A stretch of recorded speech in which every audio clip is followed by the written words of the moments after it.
Por que que você escolheu a operar ações e não outros ativos como futuros, CFDs e etcétera? Se você tivesse que escolher alguma coisa para ser lucrativo no seu sistema, o que seria? Bom, eu comecei a me fascinar com os mercados no começo dos anos 80. Eu fiz o meu primeiro trade em março de 1981. Então eu sou um pioneiro nesse espaço. Quando eu comecei o trading, as ações não era o popular, era os bonds. Nós vivíamos num mundo orientado para bonds. E as ações estavam, na verdade, ruins. Se você ia para a escola, se graduava e queria ter um trabalho em Wall Street, você queria entrar numa mesa de bonds, não de equities. Se você entrava na mesa de equities, de ações, as pessoas te viam como a parte baixa do mercado financeiro. Era como que você suas notas eram ruins, ou a sua entrevista não foi boa, e aí eles jogavam esses traders para equities. Se você sabe algo sobre a história de equities, você entende que durante os 70 o Dow estava abaixo dos 1000, então ele estava entre os 500 e os 1000. Então as pessoas pensavam que as ações não tinham capacidade de romper os 1000, então pensavam que o mercado estava preso ali. Então tinha essa ideia generalizada que o bonds era para cavalheiros e equities eram para e isso aumentou até certo ponto, e que foi o movimento de bonds que começou nos anos 80. E foi o movimento dos bonds que trouxe o equities de volta o para para qualquer pessoa que estava conectada no mercado financeiro, estavam fazendo rates em companhias, eles faziam avaliações das empresas e fazia que as ações começaram a subir exponencialmente.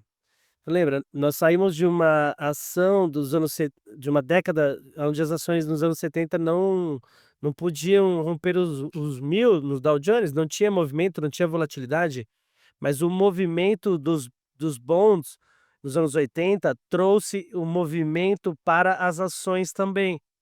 Então, os traders de equities começaram a estar no radar novamente. E é isso que trouxe as ações de volta. E isso me abriu a empresa para ter, me abriu a porta para ter a minha primeiro trabalho em Wall Street, em 1986, com todo esse movimento de ações, bonds e de avaliação rates de corporações acontecendo naquela época.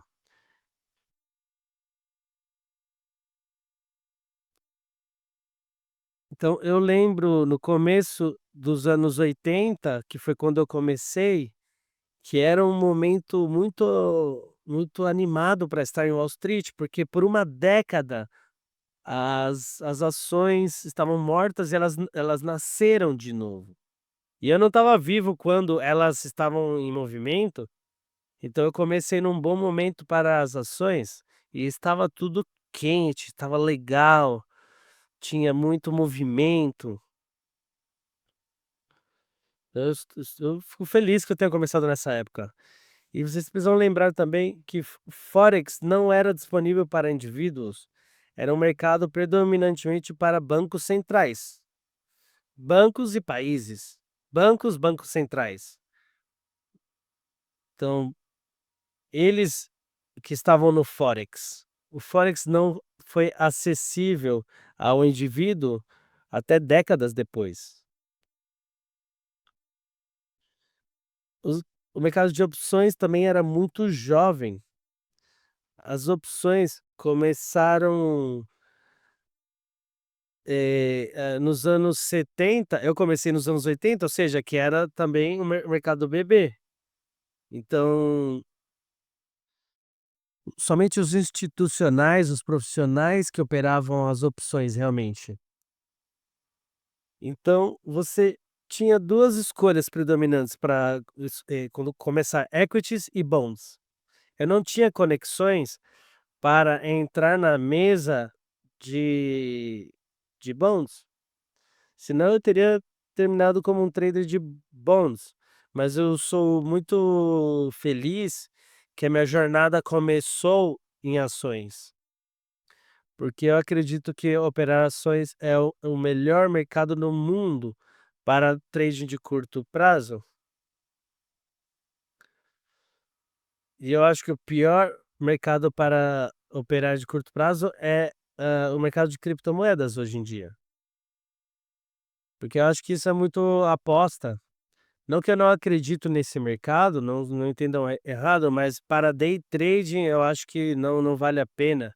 Precisa ser um mercado mais maduro para você fazer um trading de curto prazo. Sim, você pode ganhar muito se você pegar as coisas corretas, mas ainda existe muito descobrimento de preço nesse mercado. Então é como operar Amazon nos anos 2000, no final dos anos 90. Você ia ser massacrado, você ia ganhar grande, mas também ia ser massacrado. Então, as abordagens quando de longo prazo, quando você está em descobrimento de preço, não é tão boa para curto prazo, desculpa. E o S&P 500 ou o S&P 100, quão importante o S&P é quando você decide fazer um trade? É uma pergunta aqui. É uma pergunta interessante. Depende do trader e depende da sua abordagem ao seu trading. Eu não confio muito no que os índices no geral, os mercados estão fazendo. Eu tendo a ser um trader que foco em uma ação específica na minha lista, que está demonstrando eventos e localizações, apesar do que independente do que o mercado esteja fazendo. Se eu tenho um evento poderoso e está numa localização correta, eu vou dar isso mais importância do que o mercado no geral. Porque eu estou operando um tempo gráfico bem curto, aonde eu ainda posso fazer um trade contra o mercado e o mercado está contra e o meu trade está certo. Então tudo pode acontecer em um período de 8 minutos, de 12 minutos. Se eu alongar esse período, talvez não tanto, mas se eu pensar num período de 12 dias, aí quanto mais tempo eu vou ficar no trade, mais eu vou confiar no mercado, no índice no geral, na direção dele.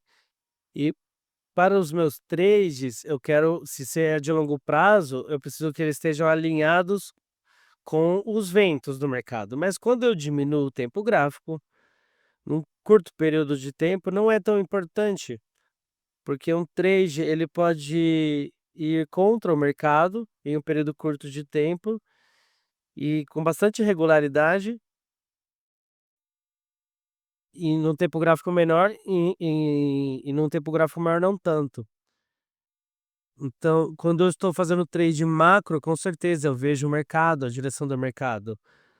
Para onde que o vento está soprando, para esse lado ou para aquele lado, o rio está descendo ou está subindo, entende o que eu digo? Então isso se torna mais importante. Então depende do trader, depende do estilo de trade que ele está fazendo.